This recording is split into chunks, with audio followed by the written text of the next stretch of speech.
The Biophilic Leadership Summit is the only multi-day conference entirely dedicated to biophilic projects, principles, and research, bringing together the top industry leaders in an intimate, natural setting to network, build partnerships, and learn from each other.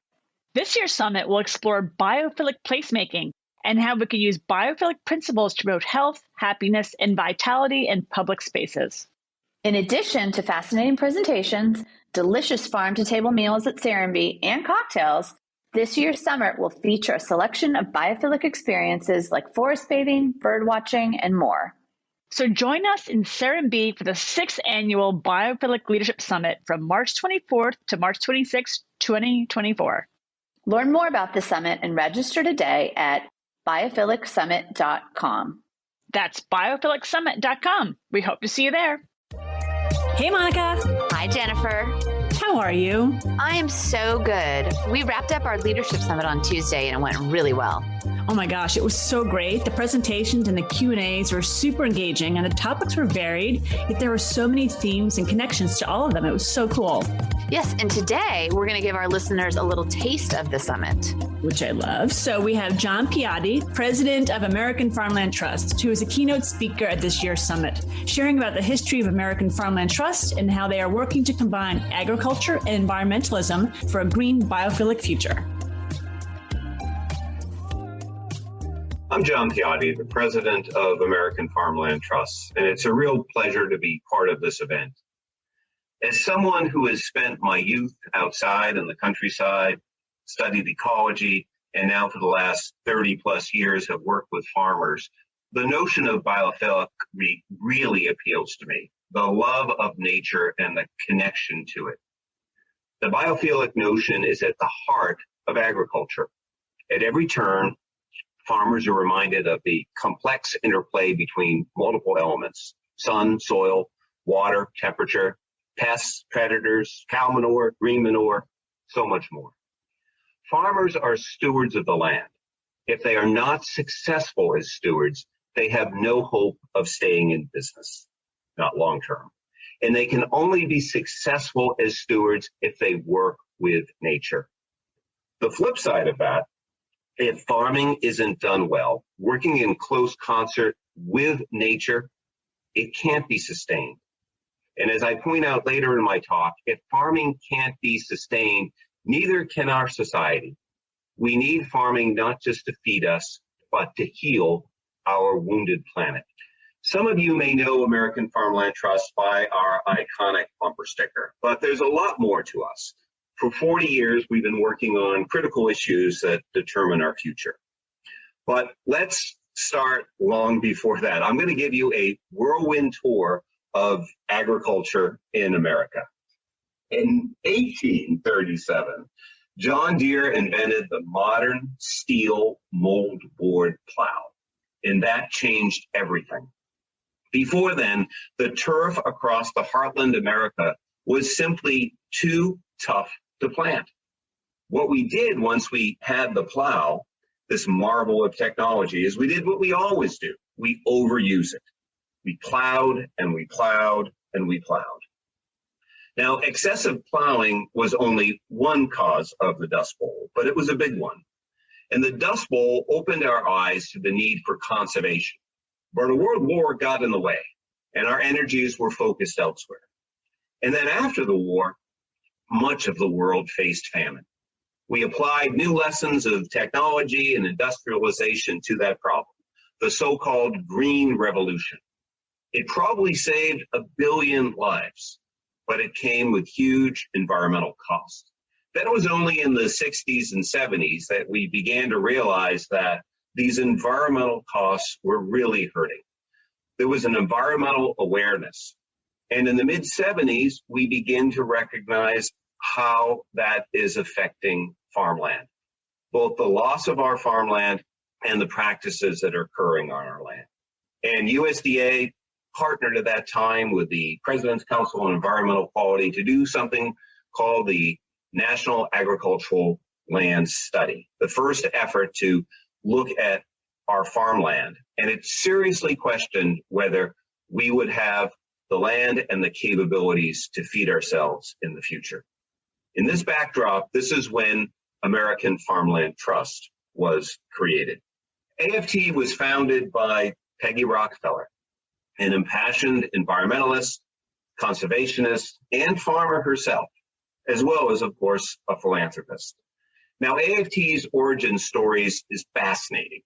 Peggy at that time sat on the board of the Nature Conservancy, which today does some really great work in agriculture, but it didn't back then. Back then, the agriculture community and the environmental community were at odds. Now, they are still in some ways, but not anything at the level like they were back then. Peggy and others saw how farming and environmental advocacy could and needed to be viewed as two sides of the same coin. She urged TNC to play that role, and TNC said no. She then pitched the idea to some other environmental organizations, and they all said no. And then she asked if agricultural groups were willing to take up an environmental agenda, and they all said no. These groups all define themselves by being against the other side. They weren't going to join in viewing environmentalism and agriculture as two sides of the same coin. The only solution was to found a new organization, and AFT was born. Rockefeller assembled an amazing group of people. It included a future MacArthur Genius Award winner, another man who became president of the Sierra Club, and the former chief of USDA's Soil Conservation Service. The focus of the new organization was on something we call conservation agriculture. This involves two interrelated issues: the need to advance more environmentally beneficial farming practices and the need to protect farmland to ensure we have enough of it, not just to grow our food, but to provide a whole range of other services. We sometimes describe this as saving farmland both by the inch and by the acre. Now, let's jump back to 1980 and consider how different the landscape was in relation to conservation agriculture. There was only one agricultural land trust in the nation, no field of practice. The only people who really cared anything about agriculture were farmers and a few academics. The local food movement didn't exist. There were very few farmers markets, no CSAs, no restaurants that showcased local products. On the policy front, there were no programs for advancing farmland protection or better farming practices, except one small program in one state focusing on farmland protection. The primary vehicle for advancing better farming, the conservation title of the Farm Bill, didn't exist. AFT helped change all that. We literally created the conservation agriculture movement. We worked at all levels with the municipalities and states, as well as the federal government, and we worked on multiple topics that we saw as being interconnected. At the same time that we were getting big-time ag groups to think about the environment, we were helping to found Grow Smart America.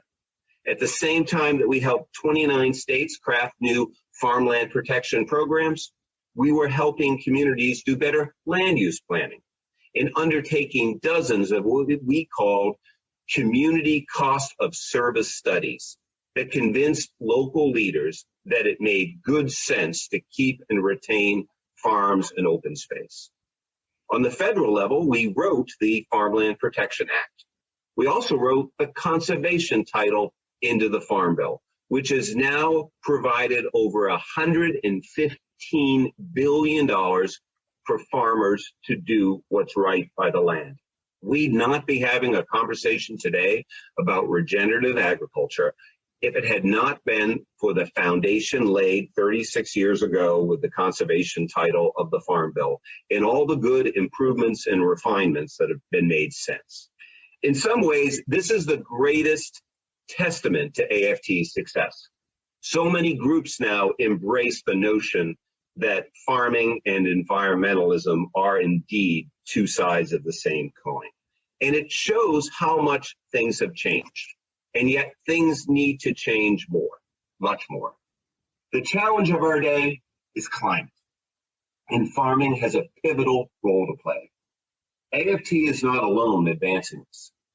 We do have a longer track record and a deeper knowledge than others, and we have a broader perspective, which when it comes to climate change is critically important, because agricultural solutions do not lie just in better farming practices, as essential as those are. American Farmland Trust is the only national group that takes a truly holistic approach to agriculture.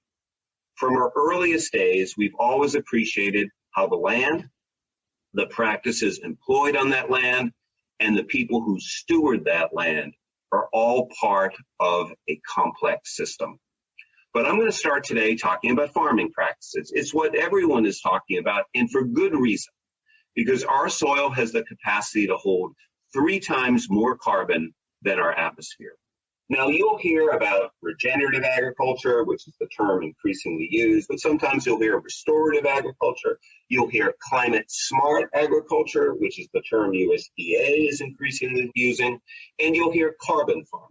In these terms, they're not exactly the same, but there's a lot of overlap, and there's no reason to get hung up on the nuanced differences. The basic concept is the same: to use farming practices that maximize environmental benefits, including building soil health and sequestering carbon.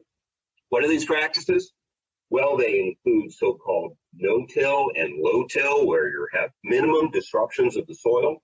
They include active crop rotations. They include the active use of cover crops, strategies like alley cropping, where you have crops in one portion of the property and maybe trees, or pasturing in other portions. And for livestock, the notion of intensive rotational grazing and silvopasture, where you have trees interspersed with pasture, and more and more. These practices are not new. AFT and enterprising farmers have been advancing them for decades, and some have been around for centuries. But society is finally catching up. I like to say that the world changed on October 6, 2018. That's when the UN's Intergovernmental Panel on Climate Change stated that we will never meet the goals of the Paris Climate Accord simply by reducing emissions, as important as that is.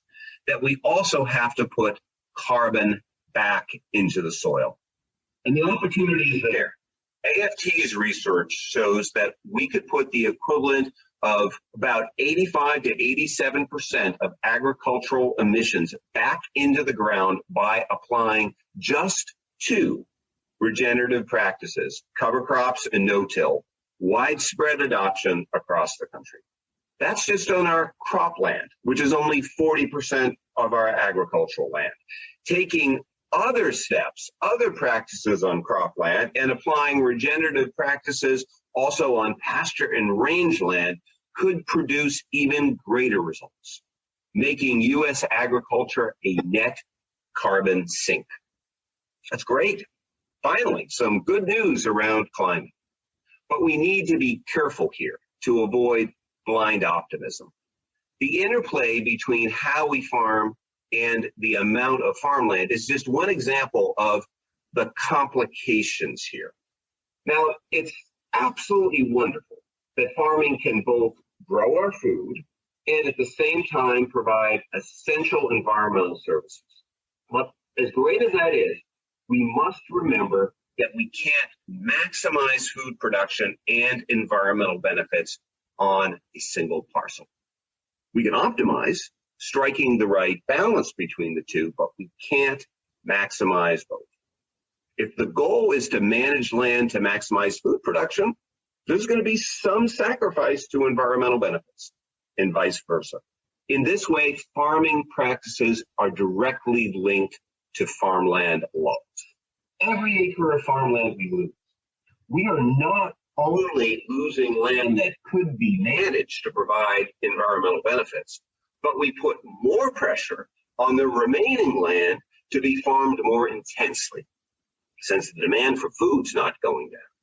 So it's a double hit, a reinforcing downward spiral. Now, this wouldn't be so big a deal if we weren't losing farmland so fast. But each day, 2,000 acres of America's farmland are paved over, fragmented, or converted to other uses. Now, some people hear that and really are alarmed, including a lot of intelligent people. And here are some of the things I hear them say. Well, we have plenty of land if we just didn't eat meat, which raising meat is very land intensive. I hear that. I hear, well, in the future, it's going to be different. We're not going to need farmland to grow our own food. There will be vertical farms. There will be other structures that will work for this. I hear that. And then I hear, well, aren't you forgetting the wonders of technology? Aren't we going to increase our productivity so we don't need as much land? Now, I can spend a lot of time talking about these 3 points, including the first one, this point about meat, and around which there is a ton of misinformation. We have to remember that agriculture is a system, an integrated system that relies on both plants and animals synergistically interacting. True, livestock utilize a lot of farmland, but that's a good thing because when livestock are managed correctly, they improve that land. It's also true that Americans and people from other developed nations probably need to eat less meat. But I'd also argue that there are billions of people in developing nations who could probably benefit from eating more meat. The conversation we should be having is about how we raise meat the right way. Now let's talk about the second point. We're not going to need farmland to grow all of our food. Well, in some ways that's true, right? It would be great if every American had a home garden. Think what we did with the Victory Gardens during World War II.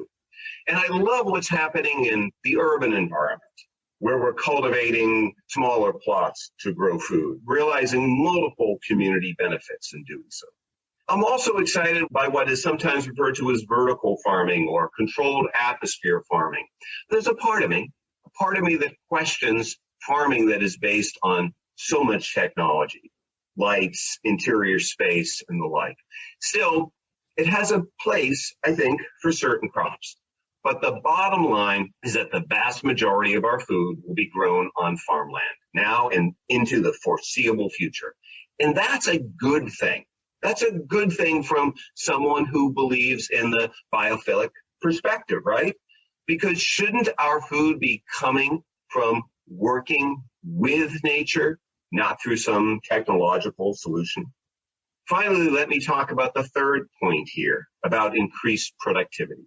Society has seen huge increases in food production in the last 100 years. But the so-called Green Revolution, as I mentioned before, has also created a lot of problems. That's a trend line that can't continue. We must remember that increased production of the past came at a cost. Skyrocketing increase in the use of petroleum-based fertilizers. Not exactly a climate-smart solution.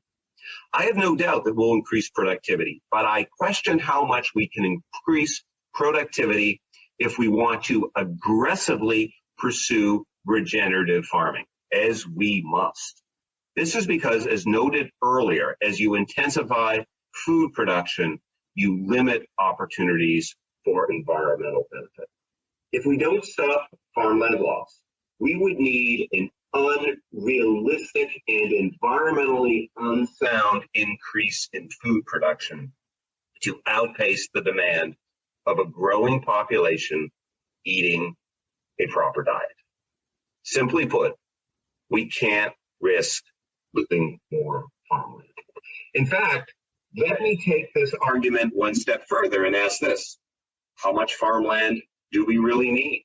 Or I could be a little bit more provocative and twist this question around and say, do we have enough farmland today? Now, you may reply, well, of course we do, right? After all, here in the U.S., we grow far more food than we consume. We're transporting it elsewhere. We're using corn for ethanol, et cetera, et cetera. But what if we were farming differently? How much farmland would we need then? What if there was ample vegetation around every waterway to filter runoff, right? What if we utilized cover crops and crop rotations everywhere? What if we took the marginal land that probably shouldn't be used for agriculture because it requires so many inputs for productivity? What if we had that go back to native prairie or woodland or wetlands? What if our goal was carbon neutrality and we were taking seriously regenerative practices in all this land? And then what if we wanted to elevate it to another level, which we need to do, because agriculture has that opportunity to be a carbon sink in a way that other economic sectors don't. If we did all these things, would we have enough farmland today?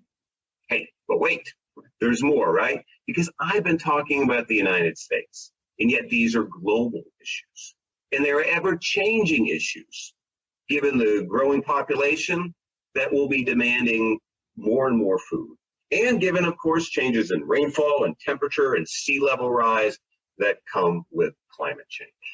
So how much farmland do we need? It's a basic question that has gone unanswered because it's far more complicated than it sounds. Now, AFT is positioned to address this issue. It's the next logical step in a big research project that we've had going on for many years. We need a few more years. We need a few more $1 million, but we're working towards it. But even though the results are not all known yet, there's a key point that I can make with confidence now, and it's this. Long before we run out of the agricultural land that we are going to need to feed us, we are going to run out of the agricultural land that we need to help heal our planet. In fact, it's quite possible we might be extremely close to that tipping point. We just don't know. Now, my purpose here today was to show our ability to advance regenerative practices is directly tied to the amount of farmland that we retain. That's one example of the system here, but it's just one system. It's just one example, I should say, of that system. Another critical piece that I'll point out is how farmers who work that land are also essential to making sure that the system works. Even if you have enough farmland, the system breaks down if you don't have the people to work it. Now, this is becoming a huge issue across the globe. In the US, AFT estimates that almost 40% of our farmland will be in transition away from current ownership in the next 15 years, due simply to the age of the farmland owners. Where are we going to find this next generations of farmers and ranchers, folks willing and able to do the work? And if we don't find them, how much land is at risk of being lost to other uses, escalating a trend in farmland loss, which is already too great? Fortunately, our country is full of would-be farmers, both young people and retiring veterans and others who are interested in starting a second career. It's great. But they often don't have all the skills or the resources to enter the field. And that's why AFT runs programs to support next generation farmers and to lead efforts to protect farmland. Protecting farmland with a well-structured agricultural conservation easement is one way to make that land more affordable. So it's a system with many, many connections. Good land use planning, another example. It's critical to ensure that we will have the land we need, that it's not just sprawled out with inappropriate, wasteful development. And we need innovative models of development, just like we see here so powerfully at Serenity. If there's one thing the pandemic taught us, it's that we need more food produced close to home. We need more community resiliency in our food system. We need redundancy in our supply chains. And if we're serious about that, we need more small farms and farm infrastructure close to home. Everything from the infrastructure for urban agriculture to support for small farms to local meat processing facilities and the like.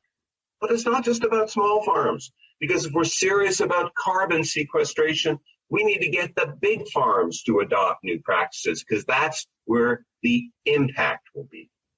So we need farms of all types and all scales. They all have a role to play, and they all can do better by the environment. And of course, there is that most direct and tangible connection here.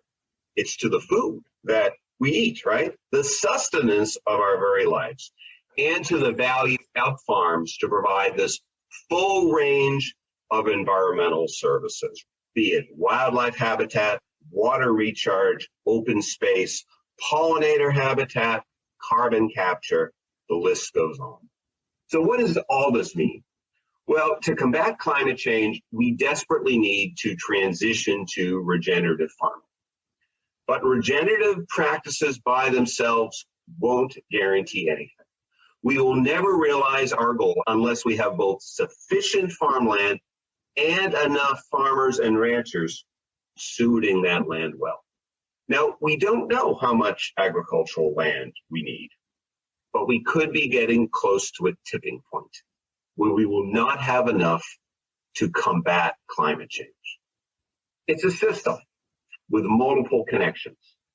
Not only the connections around farming practices that I've alluded to, as important as they are, but also connections to better land use planning, innovative development models, and producing more food locally, be it in your garden, on the urban plot, or in small local farms. But there is realistic hope. We have, for the last 40 plus years, developed great tools to protect farmland, to advance better farming practices, and to work to keep farmers on the land and attract the next generation. We're simply not implementing these tools at the degree needed, at the scale that's needed. That's our challenge now, to scale it up. But the good news is that we know what to do.